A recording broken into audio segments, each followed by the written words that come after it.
Ahora va a hablar Celestino. Celestino es doctor en Psicología y Ciencias de la Educación, licenciado en Psicopedagogía, diplomado en Magisterio, profesor contratado doctor en el área de Psicología Evolutiva y de la Educación y vicedecano de Calidad y Coordinación de la Facultad del Profesorado. Así que, adelante. Tienes también 20 minutinos, cuando quieras. Bueno, muy bien.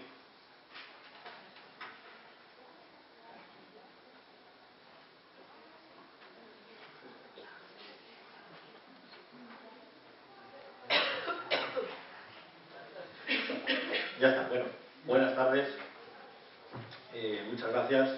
Yo lo primero, pues agradecer a la Asociación Social por su invitación para participar en estas jornadas, para estar aquí, y también gracias por esta iniciativa, ¿no? Es una asociación relativamente nueva y yo creo que en la sociedad hace falta gente que aporte, y todo el que aporta, yo creo que desde mi punto de vista es bienvenido.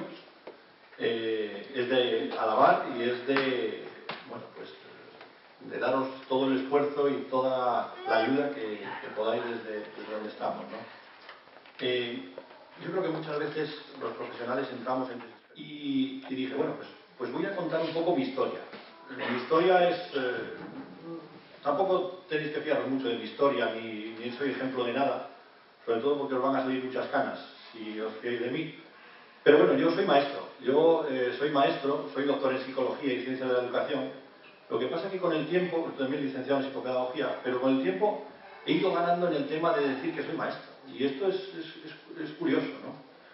Al principio, cuando vine para Oviedo, yo venía para el departamento de Psicología. Entonces, que un maestro viniera para el departamento de Psicología, o un maestro que fue al Instituto de Neurociencia de Irlanda, cuando fui allí con la boina y el petate, pues sonaba así un poco, yo casi como que me ocultaba. Pero ahora cada vez estoy más contento de ser maestro, de decir que soy maestro y de ver acciones como estas que impulsan en ese sentido. Y por lo tanto, pues ahora muy orgulloso, y a veces ahora ya en mis presentaciones pongo que soy maestro y encima lo pongo lo más grande posible, ¿no? Que eso es positivo. ¿Dónde empieza mi historia? Pues mi historia empieza en la Facultad de Educación de León, ¿no? De León, que llegas un poco de rebote, a veces llegas así un poco como que no sabes dónde estás, y poco a poco pues te va aportando, te va dando esas ganas por hacer cosas. Yo creo que si algo aprendí en la Facultad de Educación y algo conseguí, aparte, bueno, de muchos años de casamiento y cosas de esas, conseguí que me transmitieran la magia, ¿no? La magia de lo que es una escuela, la magia del contexto que se habló aquí en esta mesa. Es un contexto diferente. Es un contexto en el cual hay muchas personas intentando hacer muchas cosas, y eso es muy positivo. Esta Facultad de Educación me ha permitido, pues, conocer otras cosas, como es la propia Facultad de Formación del Profesorado de Educación, aquí de la Universidad de Oviedo, y conocer la realidad en otros países, en otros mundos, en los cuales tienen los mismos problemas que nosotros, tienen las mismas dificultades que nosotros, tienen las mismas sensaciones que nosotros muchas veces, y es importante que compartamos, que tengamos esa visión de globalización, ¿no? de poder pues ayudarnos de otros países, de otros compañeros, de un poco lo que vamos a enfocar, voy a enfocar mi presentación, que es la investigación y la educación, ¿no? Por lo tanto, es importante que nos abramos, que ganemos en confianza y más en el momento en el que estamos, y que podamos, pues eso, buscar espacios para compartir, como es el caso. Yo creo que la educación tiene 4 contraindicaciones muy interesantes. Si tú estás en la educación, sería muy difícil, o es muy difícil estar en la educación. Lo primero, si la realidad te da igual. Si la realidad te da igual, no deberías estar en educación. Segundo, si la empatía y la resiliencia no son tus amigos. Hay que ser muy resiliente. Los maestros son muy resilientes, los docentes son muy resilientes. Los docentes tienen muchas cosas en contra, incluido la burocracia, ¿no? Yo intento convencer a mis alumnos, tanto de orientación psicoeducativa, tanto en el máster como en psicología, de ver cuál es el resquicio para favorecer al alumno e intentar contradecir la ley. Y a veces mis alumnos se sorprenden, pero vamos a contradecir la ley, digo yo. Si el beneficio vale el alumno, haz lo que tengas que hacer. Contradice la ley o haz lo que sea necesario. También es una contraindicación ser un mero reproductor de métodos. Estamos en un proceso de cambio brutal, drástico, y nosotros tenemos que adaptarnos a ese cambio, ¿no? Y después, pensar que la escuela y la educación no pueden hacer nada por la sociedad. Si yo no me levantara cada día pensando que la escuela y la educación pueden hacer algo por la sociedad, no me levantaría. Me quedaría en casa tranquilamente. ¿Y cuál es mi sorpresa? ¿O qué es lo que yo pienso? Que estas mismas contraindicaciones son las mismas para la investigación. La investigación necesita de esas 4 ideas, necesita de esas 4 aportaciones, y creo que a lo mejor esas 4 pueden ser el nexo común que puede haber entre la educación y la investigación, ¿no? Es positivo pensar de esta manera y que pensemos todos con esa realidad. Hay algo importante en la investigación que a mí me parece muy interesante. Y el otro día, pensando un poco en las diferencias entre educación e investigación, en la realidad y en lo que a veces hacemos en la universidad y lo que se hace en las escuelas, piensas que hay una palabra importantísima, que es la novedad.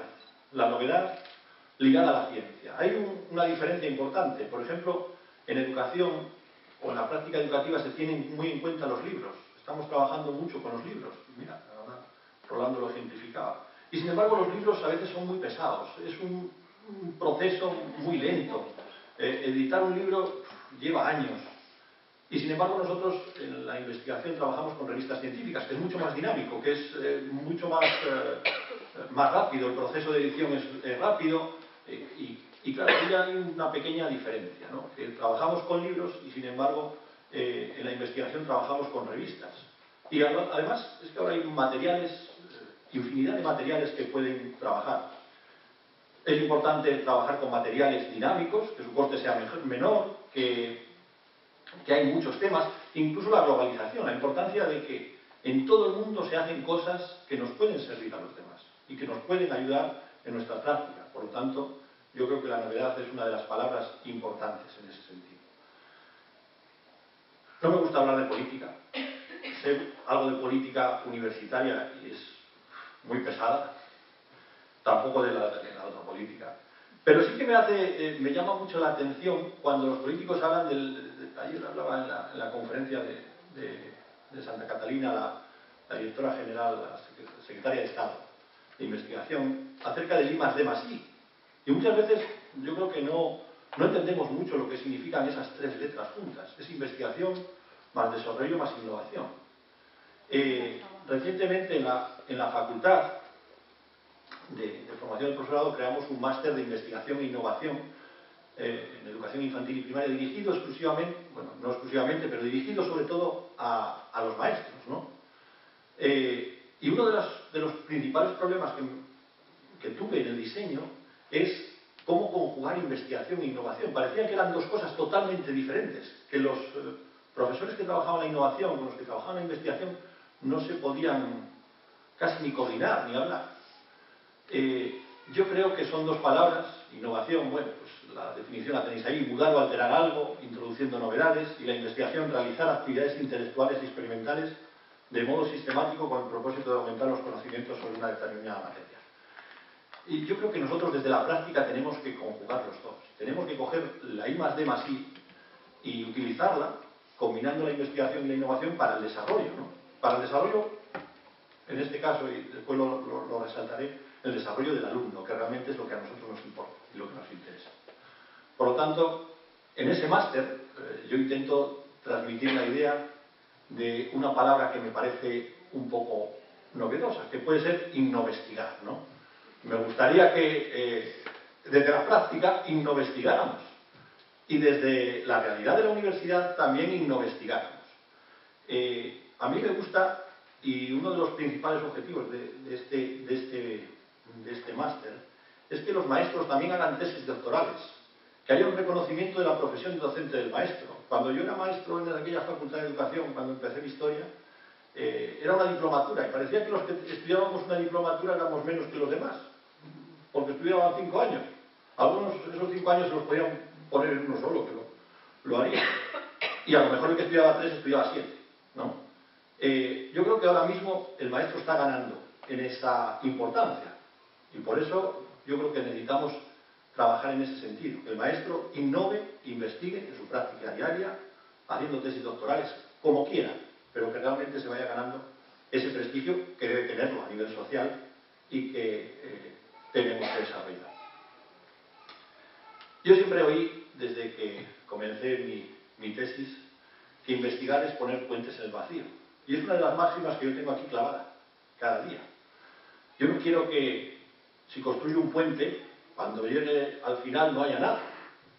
O si mi investigación concluyera en un sitio en el que no tiene enlace con nada de la práctica real, yo estaría muy frustrado. Nosotros en las revistas internacionales o nacionales, me encanta cuando al final nos dicen implicaciones educativas, porque realmente lo que investigamos tiene que tener implicaciones educativas.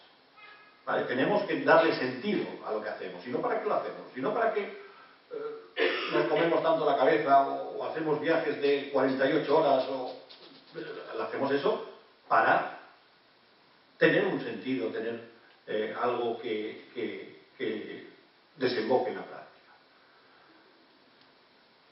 Está claro que no lo conseguimos de momento.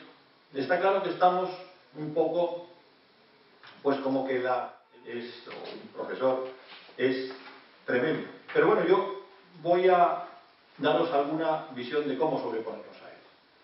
El otro día había unos profesores de Japón que vinieron a hacer una estancia aquí, a hablar sobre los deberes escolares, y presentaron un modelo muy interesante sobre de cómo la investigación y la práctica se tenían que relacionar, sobre todo con un tema tan candente como son los deberes escolares, ¿no? Y hablaban de un modelo unidireccional, que muchas veces es el que los investigadores, cuando somos un poco tacaños, utilizamos, que es recurrir a la práctica educativa, recurrir a los colegios, y sin embargo no dar retorno, no dar nada, ¿no? A veces yo creo que desde la práctica educativa muchas veces se ve la investigación desde este modelo. Después puede haber un modelo bidireccional en el cual ya hay cierto retorno, ¿no? Que todo lo que se construye en un lado vaya hacia el otro y vuelva de alguna manera. Bueno, pues esto nosotros a veces lo hacemos a través de algunos informes, das una charla, colaboras un poco con los profesores, intentas trabajar con ellos, pero de todas maneras no es un modelo completo, es un modelo que le falta, yo creo, que un tercer paso, que es un modelo conectado, un modelo en el que la práctica y la investigación tengan un nexo común, tengan un espacio común para compartir, y que de ahí surjan pues los resultados para otros centros, para otros profesionales, para otras investigaciones, que de ahí saquemos realmente la productividad, ¿no? Y que la productividad no se transmita solo, pues yo tengo 5 publicaciones, o hago una tesis doctoral, o hago 2, o hago 3, o esto me vale para los méritos de mi concurso positivo. Por lo tanto, yo creo que ese modelo conectado es el que deberemos conseguir si queremos que realmente, bueno, pues entre todos podamos avanzar en este tema de la educación. Este modelo yo creo que parte de un enfoque real. Un enfoque real porque la investigación tiene que estar en la realidad. Y la realidad de las aulas es la realidad que hace un momento nos demostrabais, o bueno, los que la conocemos de cerca, o cuando vamos allí nos damos cuenta de la realidad que hay en las aulas. Ese enfoque real, bueno, pues sigue 4 pasos, según la investigación. El primero es investigando. Investigando es conociendo un poco la realidad de la práctica educativa, de la práctica real. Después hay que extraer la información de esa práctica real.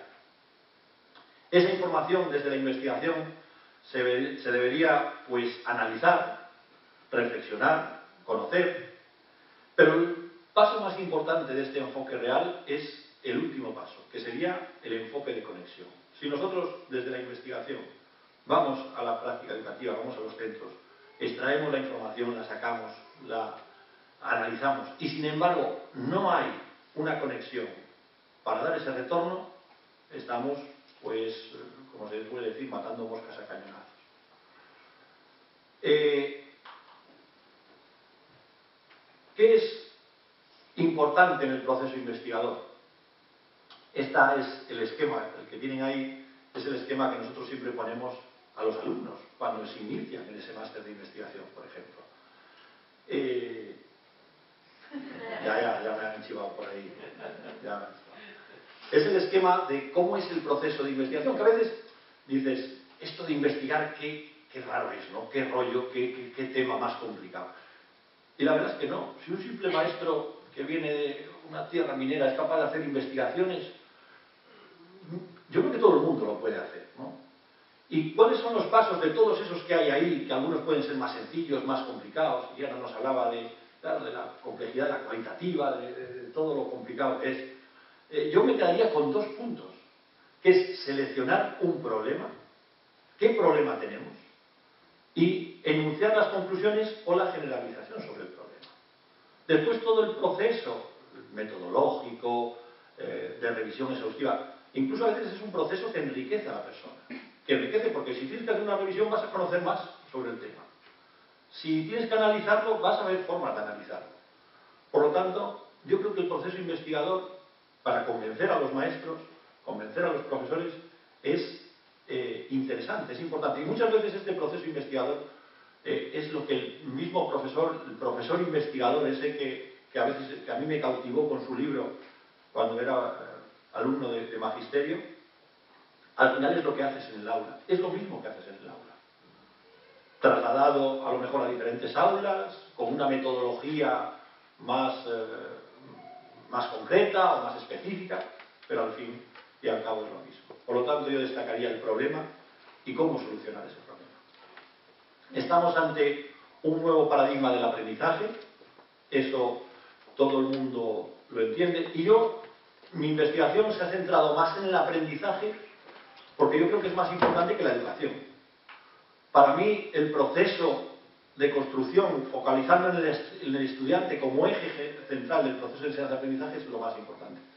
Respeto todas las posturas con respecto a la educación, pero para mí lo importante es el aprendizaje. Por eso mi investigación ha ido siempre en torno a las dificultades de aprendizaje, en cómo ese proceso pues a veces falla, o los problemas que puede tener, o a veces tiene éxito, a veces tiene fracaso, bueno, pues todo lo que rodea al foco de nuestra práctica, tanto en investigación como en docencia, que es el alumno.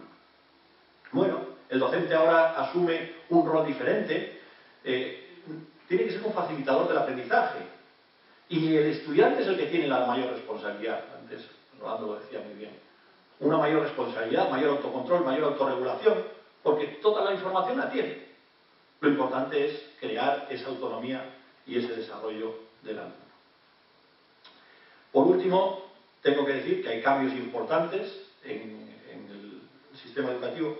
Quizás uno de los que más nos preocupa a nosotros desde nuestra investigación es en ese proceso de aprendizaje el desarrollo de competencias y la relación entre capacidades y habilidades. ¿Por qué los alumnos tienen capacidades y sin embargo el fracaso en secundaria está en torno a un 20%? La motivación es una de ellas. Nosotros estudiamos la atención. En definitiva, esa relación entre capacidades y habilidades. La utilización de técnicas de aprendizaje tradicionales parece ser no suficiente. Parece que necesitamos otros análisis de la realidad y otra forma de hacer las cosas. A lo mejor eliminando los libros de texto, estoy de acuerdo. Lo que pasa es que no lo he conseguido con todos mis alumnos y se lo he dicho desde hace muchos años. Cuando vas a visitarlos, ¿qué tienes ahí? El libro de texto. Lo esconden así de vez en cuando y tal, pero lo tienen. Solo me queda concluir con una serie de retos que yo creo que son importantes en esta sociedad. Yo creo que la educación inclusiva, la atención a la diversidad, o bueno, ahora la atención a la equidad y las diferencias individuales es un punto importantísimo. Es un punto sobre el que vamos a tener que trabajar en el futuro. Porque cada vez hay más diferencias enriquecedoras, hay más diversidad y hay más diferencias individuales. Eso es así. Necesidad de hacer análisis concretos de las competencias adquiridas, porque tarde o temprano tendremos que trabajar con competencias de forma real. De momento no lo hacemos, seguimos con los contenidos por encima, pero al final tendremos que destaparnos y trabajar las competencias. Otro aspecto que a mí me preocupa es la convivencia escolar y la conducta. Hay análisis, y hemos hecho recientemente un análisis sobre los problemas conductuales, los problemas de convivencia. Yo creo que aquí la familia y la relación familia-escuela va a tener mucho que decir. Y la investigación tendría que aportar mucho en ese sentido, en cómo nosotros y la familia podemos trabajar de forma, no sé ya si amigable, pero por lo menos coordinada. Tenemos que mejorar en cuanto a la apertura profesional exterior y el liderazgo, tanto en la educación como en la investigación. Tenemos que ganar en confianza, confiar en los demás. Hace poco pedí ayuda a todos los centros de Asturias para que los alumnos del máster de investigación e innovación hagan su práctica. Y la verdad que estoy pues muy contento de la reacción que han tenido los centros. Los centros poco a poco buscan esa ayuda, buscan esa idea de compartir. La investigación quizás debe también pues, bajar a ese nivel y intentar ayudar más que solo sacar lo que a veces nos importa, que son los datos y ese tipo de cosas. Capacidad de emprender, de aumentar la confianza mutua, de la confianza en los demás y, en definitiva, crear coordinación y proyectos comunes que busquen lo que yo creo que necesitamos, que es el desarrollo del alumno, el desarrollo social y, en definitiva, a veces algo que se nos olvida, que es la felicidad de todas las personas que crean la sociedad. Y los niños forman parte de eso, y los niños van a ser adultos. Necesitamos una sociedad en ese sentido.